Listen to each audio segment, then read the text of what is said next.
Right. Thank you everyone for joining us today. I just have a few housekeeping items to go over and then I'll turn things over to Ellen. So just so you know, the library closed at 7. So once the program's over, you'll have to exit through that back hallway through those double glass doors. There's also 2 bathrooms down that hallway. If you need to use it at any point, you can go ahead. And then I'll turn things over. I think that was pretty much everything. Short and sweet. Is that too loud? Thank you everyone for coming today to our very first presentation of informing everyone about your new rights under Prop 2, which is passed just barely over a year ago this month. And so it's really exciting to bring it to you tonight. I also always want to say thank the Howell Library, especially Amber Carnahan, for helping us bring this to you this evening. We do have handouts at the back that are aligned with all the information being presented this evening. We also have a sign-in if you want to learn more about the league. And finally, if you're not a poll worker yet, this presentation tonight will really emphasize the need for more poll workers next year. So please, if you are not here in this evening, you can always go on to the Michigan Secretary of State website and look for that poll worker application. So we encourage you to do that. So tonight, I want to introduce myself. My name is Ellen Lafferty, and I'm the president of the League of Women Voters of Livingston County. And co-presenting with me this evening is my good friend, Shirley Jackson, and she's also our vice president. We're really fortunate to have Deanna Robson here tonight, who is the city clerk for the city of Howell. And she's bringing her very recent election experience from this past Howell election, plus years elsewhere. I'm sorry, not elsewhere, beyond that, for us tonight. So that's wonderful. We're really happy that she's here. Just to let you know that the League is a nonpartisan grassroots organization. And our focus, our main mission is to not only protect, but expand and protect voting rights for everyone to make sure that they're represented in our democracy. So thank you for coming tonight. And Shirley, I'm going to turn it over to you to get us started. Thank you. And once again, thank you for coming. It's very nice of you to join us. It has to be closer. Okay, can you hear? Can you hear me okay? Okay. Proposal 2 of 2022, also known as Prop 2, was a proposal on the November 2022 general election ballot to amend the Michigan State Constitution to make our elections even more accessible and secure. And Prop 2 passed with over 60% of the vote. Thanks to the passage of Prop 2, we now have many new and improved voting rights. And these rights include voting early in every statewide and federal election, being able to sign up to become a permanent voter by mail, have prepaid return postage on absentee ballots and applications, and the availability of an enhanced tracking system for absentee ballots and applications, just to name a few. And thanks to Prop 2, the Michigan Constitution now guarantees every voter the fundamental right to vote. So the big question is, so what does it actually protect? And if you're following the news across the country, I think voter protection is in the foremost, either if stifling it or enhancing it. It's a big conversation right now. But what does it protect? It protects your right to vote, but it's not limited to the right. But once you're registered, the right to vote in a secret ballot in all elections. But what does the right prohibit? So this is a real fear going on right now, is that nobody can interfere, no person or legal entity, for example, a business or even a state agency, can interfere with or unreasonably burden the fundamental right to vote, whether by an act of law, harassment, threats, or intimidation. Now, let's recall this is a constitutional protection now. So, can I enforce my right? And you can, absolutely, any Michigan citizen can bring suit to enforce this right if they feel it's violated. And just a side note, real quick, um, a lot of, and not that I'm not saying it's happening here, but across the state, there's limitations, especially for those folks with disabilities. They claim 25% of voters are disabled, and 85% of those disabled had a hard time having full access to the polls. And so it just protects all kinds of rights, and everybody should have unlimited free right to vote. Just a side note Well, absolutely. So the next topic that we're going to discuss in relation to all this involves the certification of election results. And the Board of Canvassers is responsible for certifying that the results of every statewide and federal elections are accurate. And here in Livingston County, we've got a phenomenal Board of Canvassers, and they do a fantastic job. I was there for the last election and I saw it myself, and they follow the law exactly. So we're very lucky here in Livingston County. Prop 2 clarifies that the duty of county and state canvassers is ministerial, clerical, and non-discretionary. In simple language, that just means to simply follow the law. They must certify the election results based solely on the votes cast by eligible voters in that election, and the certified results are final, subject only to a recount or court order. If the results for any office show a tie between two or more candidates, the canvassers have a duty to resolve the tie based on a predetermined set of rules, and they go through that whole set of rules every time.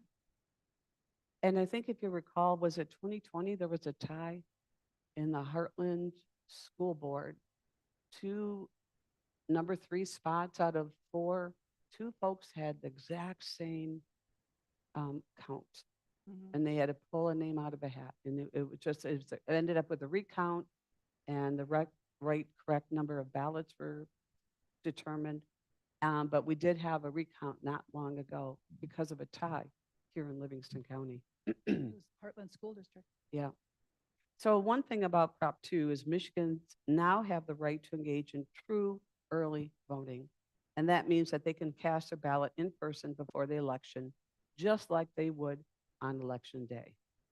So every city and township, they must offer early voting for any statewide or federal election. And they can choose to do that in local elections, like the recent Howell and Brighton elections, if they'd like to. There were some communities in Michigan that started early voting, not many, but it was nice that they did these test runs. And they started October 28th in preparation for the November 7th ballot. And as a result, about 4,600 people voted early. As you know, and it's, again, it's a midterm, not an exciting elections going on. It was good, good that they practiced. They did practice. And so, excuse me, how will it occur? Well, all these sites have to be open for 9 consecutive days, starting with the second Saturday prior to that first Tuesday in November, second Tuesday. I should know this.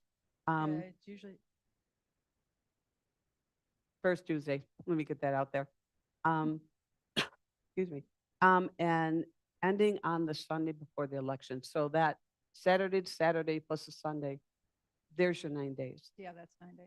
And during that early voting period, it has to be open 8 hours per day. And these 8 hours can be opened at any time. They can either be consecutively, or they could take an hour for lunch and go home, close it, but they have to be open a minimum of 8 hours on those days. But can they offer early voting when it's not required? Just like they did across the state, not a whole lot of them, but communities did try it.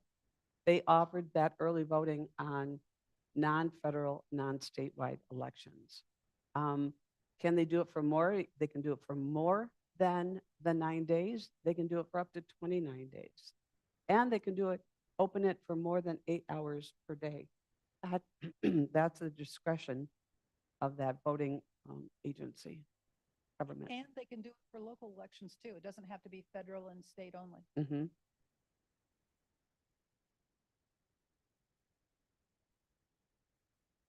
Early voting will take place at an early voting site, which is referred to as a EVS, which you see up there on the slide.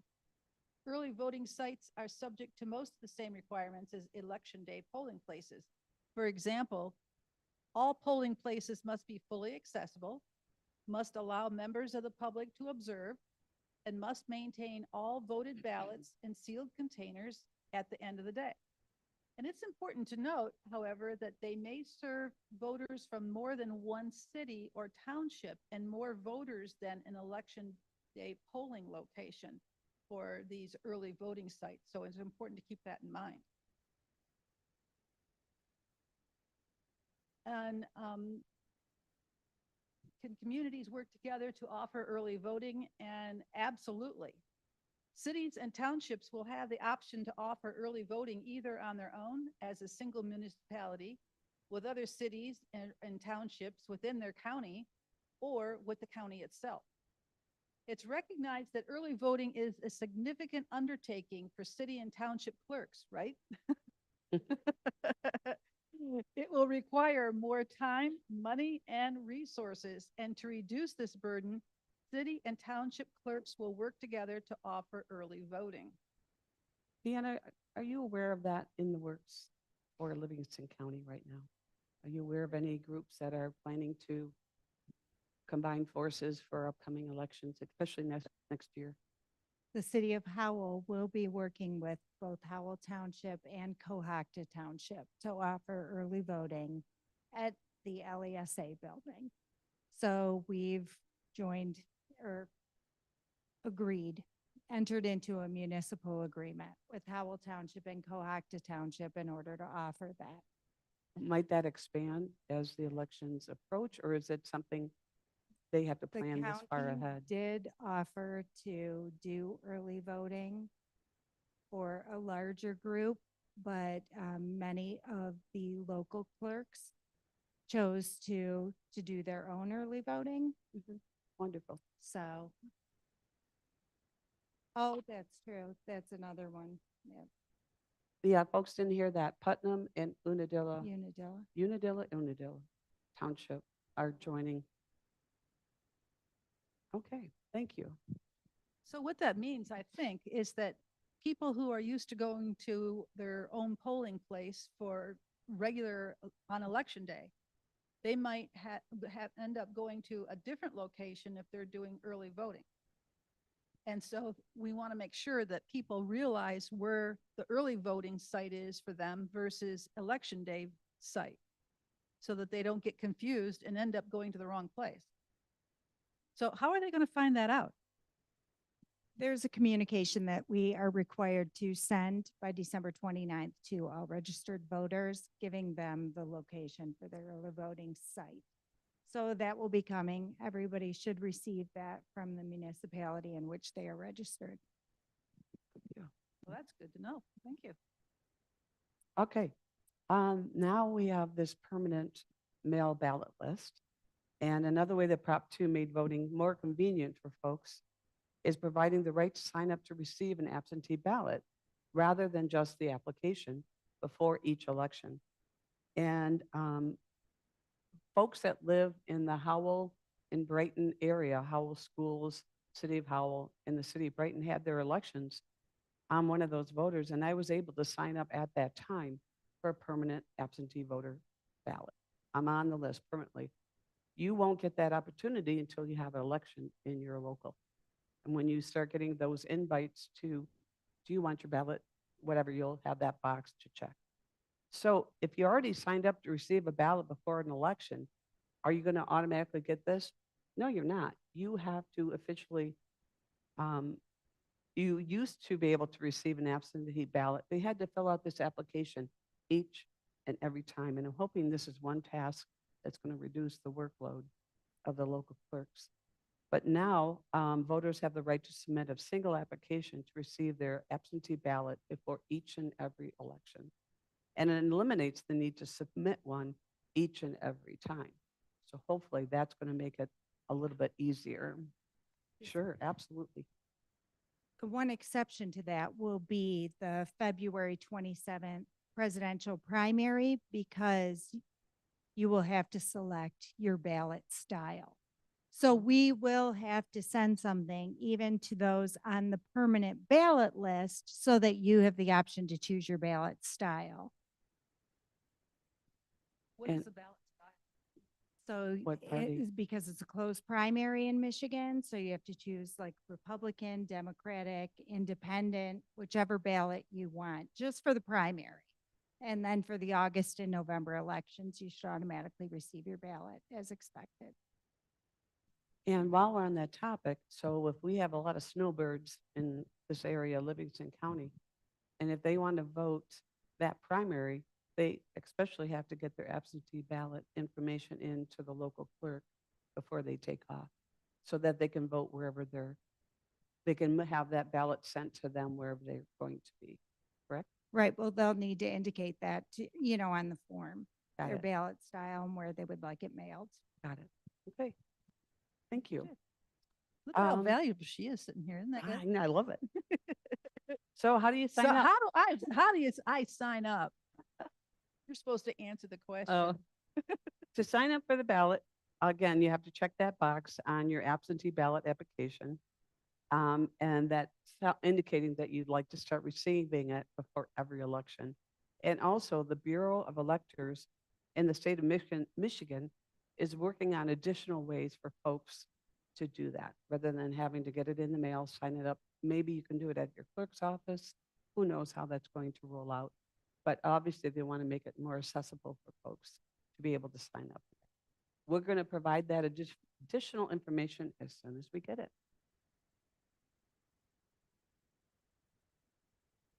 Oh, but what if I move?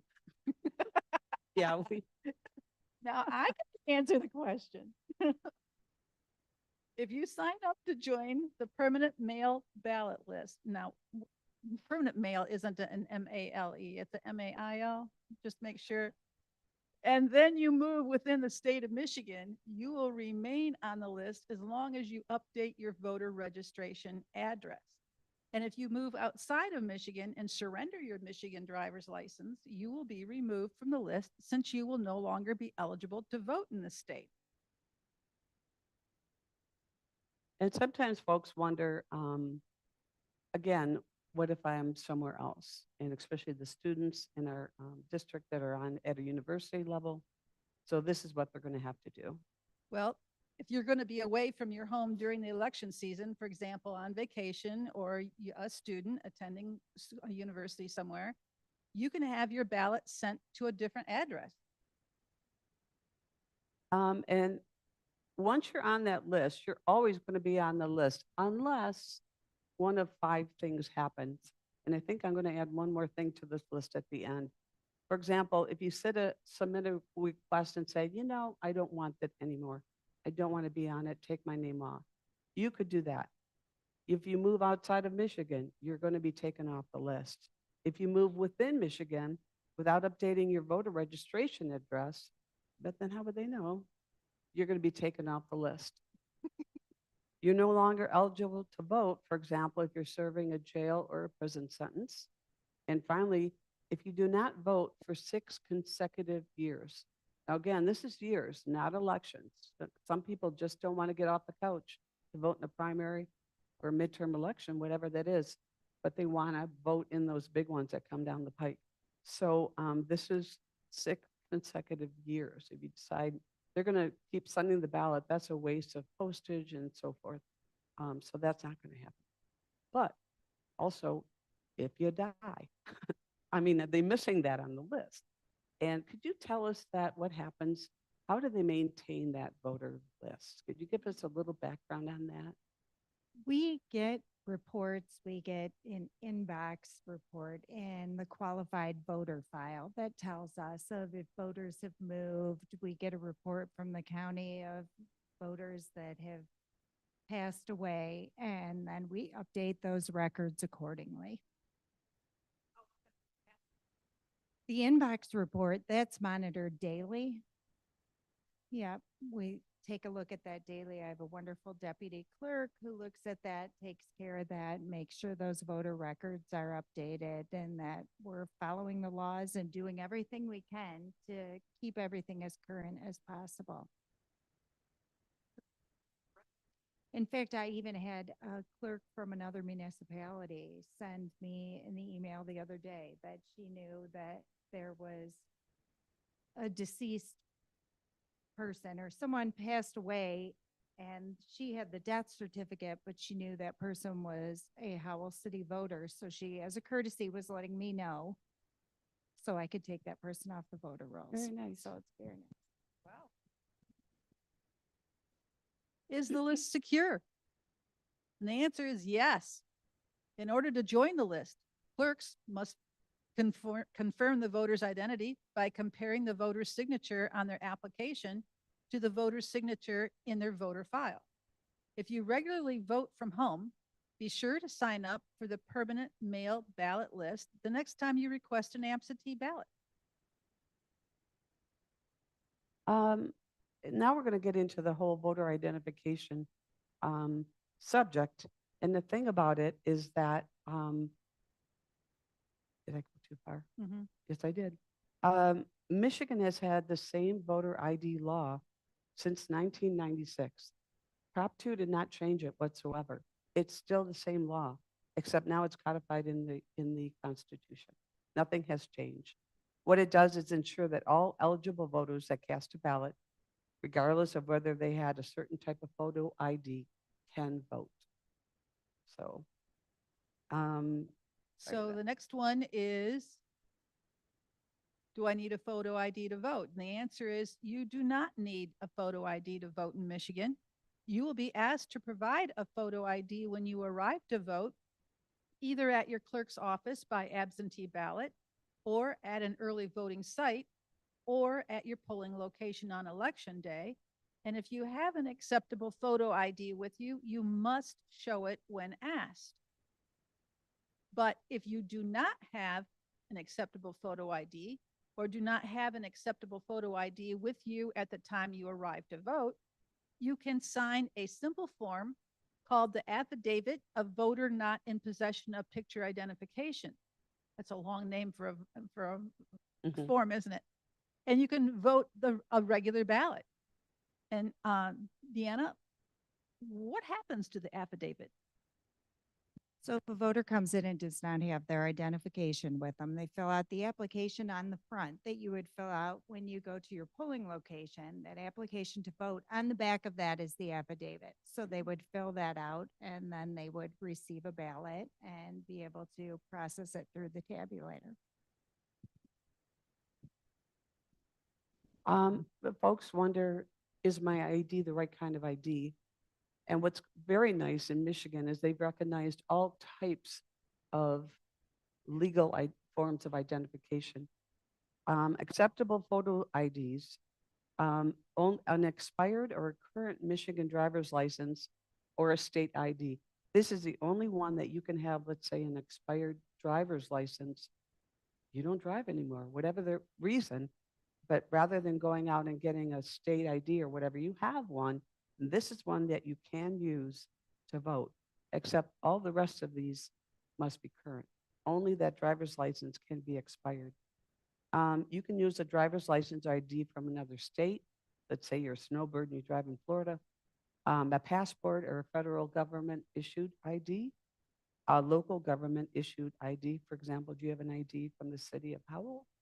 There we go. Military photo ID, a tribal photo ID, and finally, a student photo ID issued by your local high school if you're an 18-year-old or college, university. And there's many reasons why folks might not have an acceptable ID on them when they go to vote. They might not be able to afford it. They can't get to access the transportation to get that ID. They forgot it at home. Or they simply lost it. Been there. These voters can still vote, but they'll have to sign that affidavit. So now we're into the passage of Prop 2 made several improvements to the absentee voting experience as well. Do I still have to provide postage for my absentee ballot and application? No. It's very straightforward. The state must now provide funding for return postage on all absentee ballot applications and ballots. No more figuring out the right amount of postage needed or paying for the stamp. And what's really nice that's confirmed in this passing of Prop 2 is that, excuse me, you're going to be notified by the clerk if there's any issues with your absentee ballot, such as you forgot to sign the outside or other ballot, and they're going to provide you instructions on how to fix that issue. If you're notified of an issue, you must be given an equitable opportunity, a good amount of time to fix it. In other words, you can't sit there, I'm sorry, be here by 5 o'clock. They have to provide you plenty of time to rectify that. A uniform statewide process for notifying voters of these issues isn't going to be in place until the spring of 2024, but it's being worked on. In the meantime, just be sure to sign the outside of the ballot. And I just have to add a side note. A close person I know who has suffered from a neurological issue with her ballot signature, and someone I know signed it for her, being helpful and all that. The city contacted her and said, "Did you sign this?" They checked. They knew it wasn't hers. And she explained, "No, I have a hard time writing, blah, blah, blah." And they came to the house and fixed it for her and had her still able to vote. But that's how conscientious they were about it.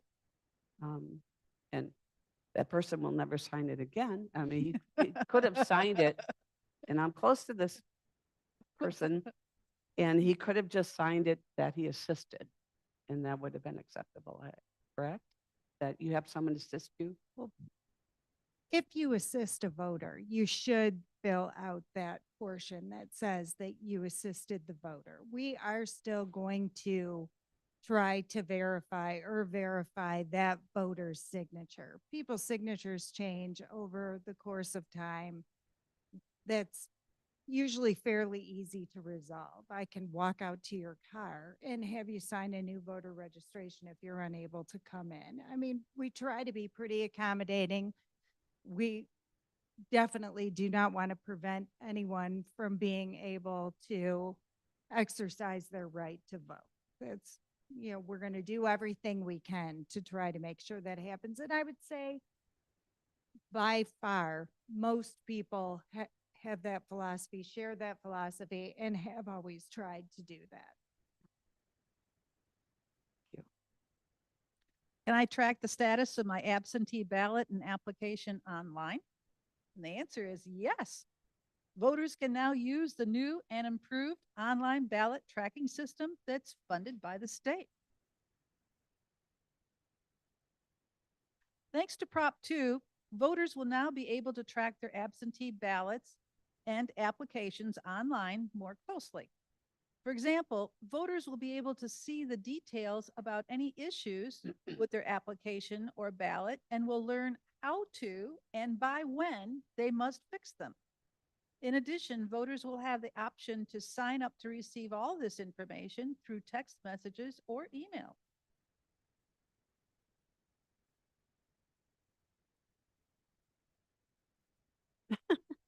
she wants me to read the question. When can I use the enhanced tracking system, and how do I sign up to receive notifications? You want me to answer it for you? Sure, Oh, okay. please. The Bureau of Elections is working on creating this enhanced tracking system, and we anticipate that voters will be able to use it and sign up for notifications later this year. In the meantime, voters can still track some information about their absentee ballot application and ballot online at Michigan's Voter Information Center, which is michiganmi.gov/vote. Once the enhanced tracking system is ready, we encourage everyone to use it and sign up for notifications. Now, the next one is, what's a drop box? It's not a box that you drop.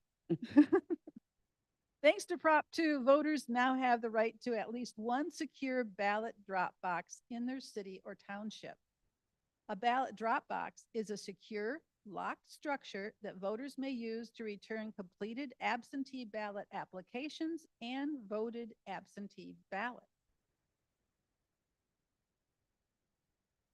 Many communities already have one or more drop boxes, but all communities must ensure that they're complying with the constitutional amendment by having at least one ballot drop box for every 15,000 registered voters. Communities that already have the constitutionally required number of drop boxes are all set, but they can choose to provide more if they want to. Questions were, where are these going to be located? And again, I go back to, people have to be able to access them. You can't put them in the back of a parking lot in the middle of a field. Everybody has to be able to access them. They must distribute them equitably throughout the city if you have more than 15,000 voters and have to do a number of drop boxes. You can't all cluster them in one end of the city. And that it has to be convenient and accessible to voters, including those with disabilities. And for example, such as downtown areas or public spaces. And I hope they keep in mind traffic pattern too. It's hard to pull in a busy parking lot, and it's hard to egress and get in and out of it. You can always find the location of drop boxes in your community at Michigan's Voter Information Center, which is mi.gov/vote. And just, I'm so proud of, I think in 2020, our league posted pictures of drop boxes on our Facebook, so everybody knew where they were. It was kind of a nice way to, hey, not only look it up, but we're going to give you a visual of where exactly that's located. And can you use your Dropbox anywhere in the state? No, you have to say, come on. You cannot use any Dropbox in the state. You can only use a Dropbox that's located in your city or township where you reside. For example, if you're registered in Howell, you can't drop it into Brighton's. It's not a mailbox, it's a ballot box. And you can't drop it in anywhere but in your, I think you could probably do Howell and maybe Howell Township. No, it's got to be the city Not of, really. You need to drop your ballot in your ballot drop box, your voting municipality. and so if a ballot shows up and it comes from elsewhere, has that happened? Yes, And- absolutely. I contact the clerk. We get that ballot. We work something out where that ballot gets to where it needs to go. Okay, thank you. I Good would to know. imagine Of there's course quite they a would. few of them that end up in the wrong drop box, don't they?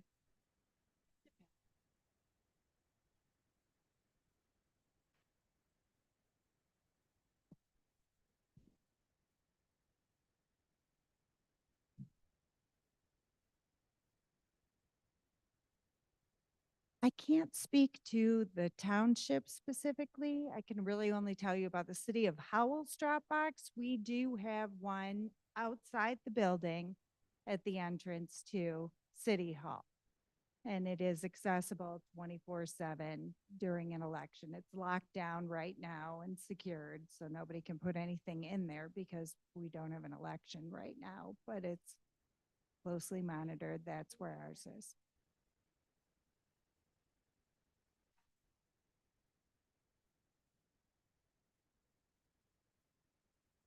That I'm not sure, to be honest.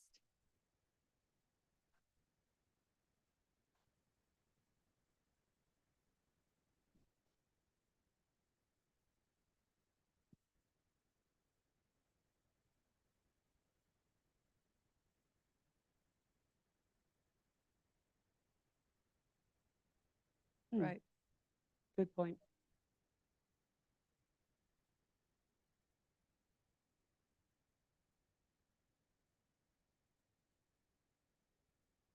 Mhm. Mhm.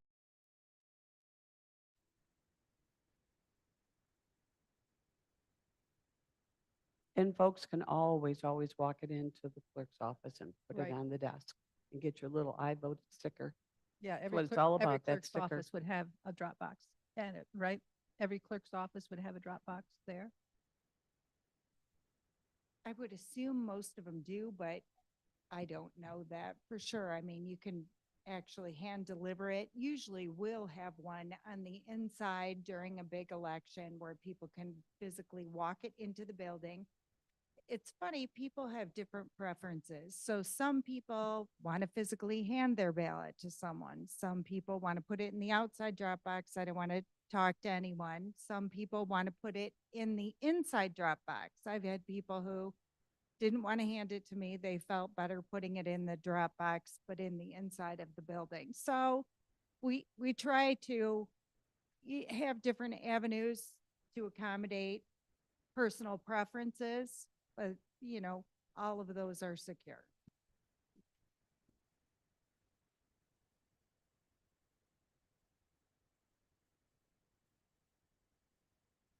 Sure. Yes. Yes, they can.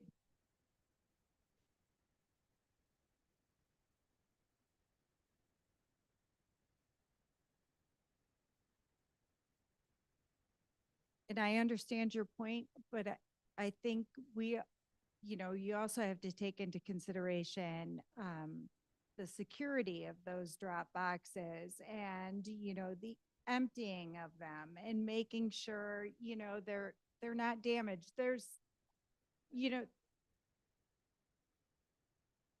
there is. And well, and having people go out and empty it on a regular basis, and having a secure way to empty it and transport those ballots back to the township or city hall. Hi, back there.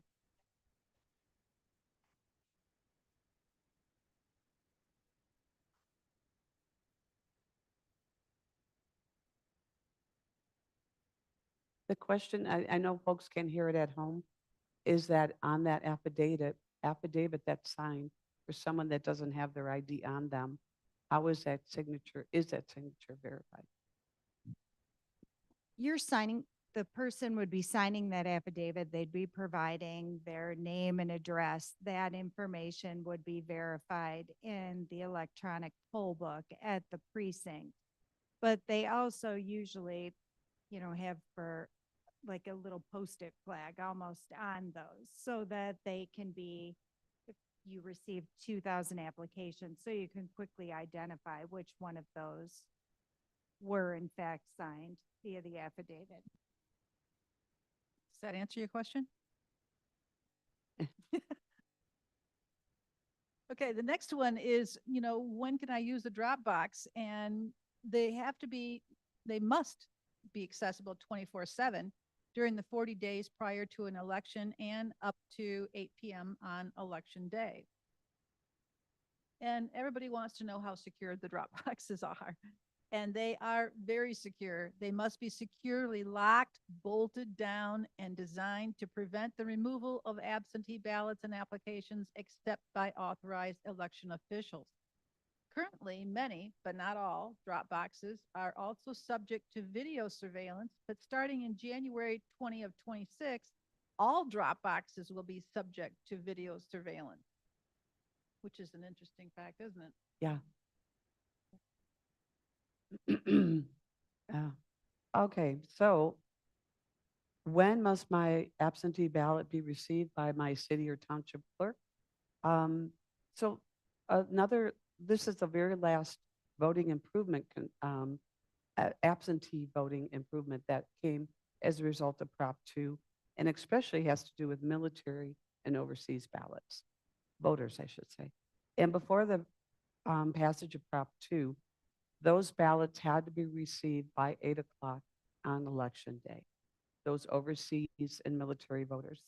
And now as long as they're postmarked by election day and arrive within 6 days post-election, then they're going to be counted.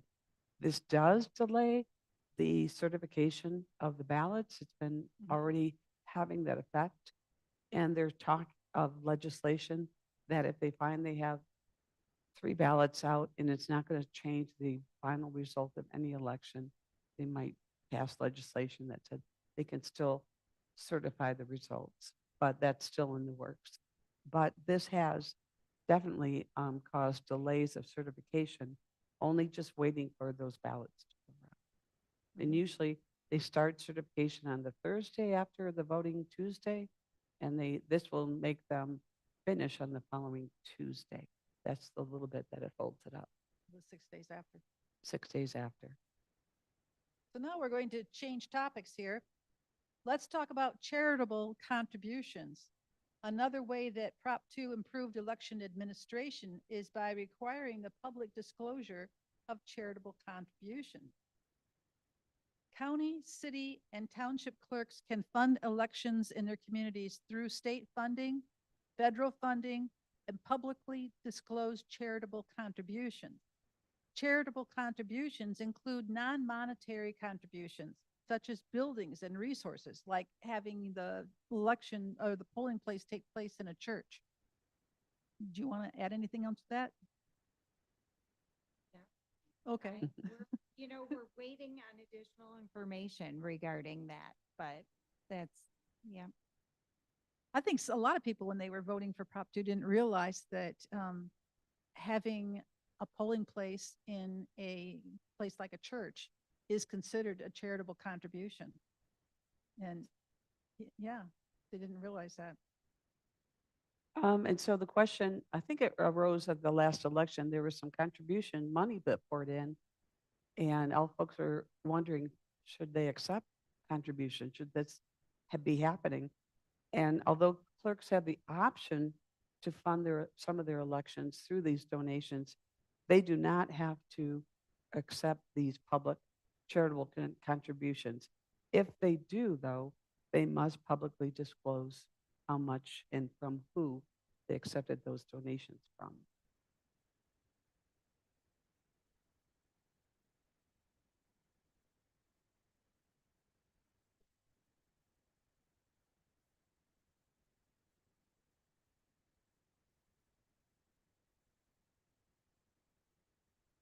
I believe the last election, there was talk of Zuckerberg was sending money all over the place, and he was sending money to, I don't know where, clerk or the local, just to fund elections. And I don't know why.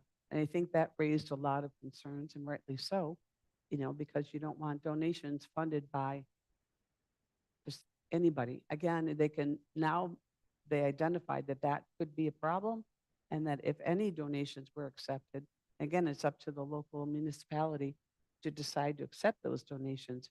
They have to publicly disclose who they came from. But this leads to, can they accept any of them? They can't accept any that are from foreign funds or sources. They have to be nationally identified organizations or people, I guess. Any other thoughts on that? Have you heard anything else on that?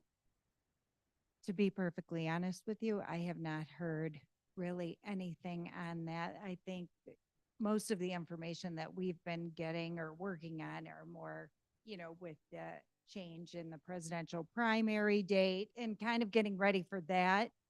We have not accepted any donations for our elections, nor do I see that happening in the near future. Would be so far off my radar at this point in time, to be honest. So yeah, we're waiting for more information on that one. So here we are at the very end. We recognize that this is an awful lot of information to take in, and we're happy to take questions at this time or to go back over any sections that we covered. And just for those of you who might have to get up and leave because this is the very end, thank you for joining us today. And the successful passage and implementation of our new voting rights under Prop 2 would not be possible without engaged and passionate citizens like each and every one of you. If you want more information after this evening's town hall, either to review or to share with your community, we encourage you to visit michiganvoting.org. And now we'll take any additional questions if you have any. We covered it.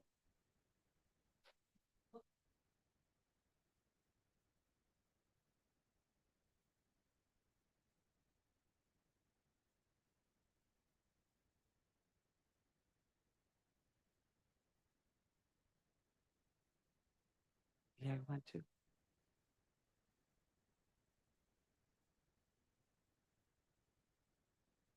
Well, because this isn't, you can't hear it on the YouTube channel from the audience participation, I'd like to have you, could you just say that again succinctly? Mark Zuckerberg and his wife donated $400 million to two charitable organizations during the COVID experience for the purpose of helping clerks transition to mail-in voting. That's a small little piece of change, right? I just had one question about, do you feel that you have enough election inspectors, or how many more will you need to provide coverage for the 9 days of early voting? I think we are always looking for additional elections. We are always looking for people who would like to help out and work the elections, especially now with the early voting and all that requires, all those additional days. I have applications here for election inspectors. There's required training that'll be coming up next year. I will take an application from anyone at any time. Sometimes I think, you know, you feel like you're in a good position with your number of election inspectors, but let's face it, people get sick, they have emergencies, things come up, you know, and even if they're excited about working all these extra days and with all the legislation that's passed, you don't know how that really is until you actually do it. So, you know, we have great inspectors now, but for sure, we're always looking. You have another question? So for the people who say that we're just accepting anybody's signature and we're not checking it and verifying. So like, again, back to if they don't have photo ID, do you match it against like the Secretary of State license or state ID that they might have on file, or any other government? If they are at the precinct or the polling location voting on election day, they don't have access to that information. If, you know, if they came in for an absentee ballot and signed an affidavit, of course, we have access to that. And we rigorously check those signatures on all those, on the ballots, the applications, everything. We do contact people and say, this doesn't match, you know, can you come in with your photo ID, or we need this in order to, you know, accept your ballot.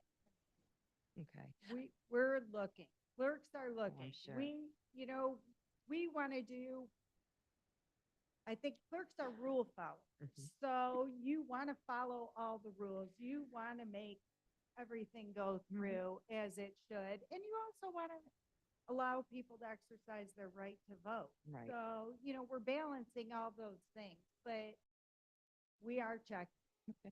Thank you.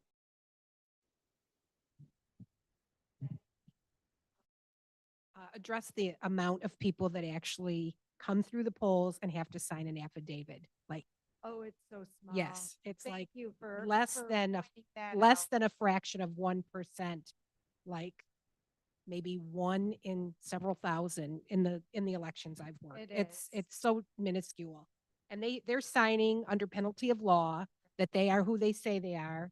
And it's flagged with a little Post-it note so that if there's any question later, they can quick go back and find that application and the affidavit and prosecute them if, you know, that would be the case. But it's such a teeny tiny amount. I think I've done 2 in all the elections that I've worked. And thank you so much for You're bringing welcome. that up. Yeah, That-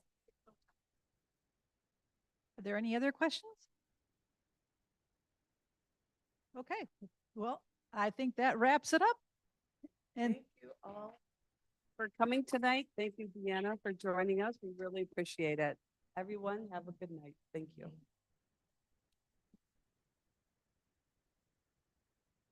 And we're out of here. Whew.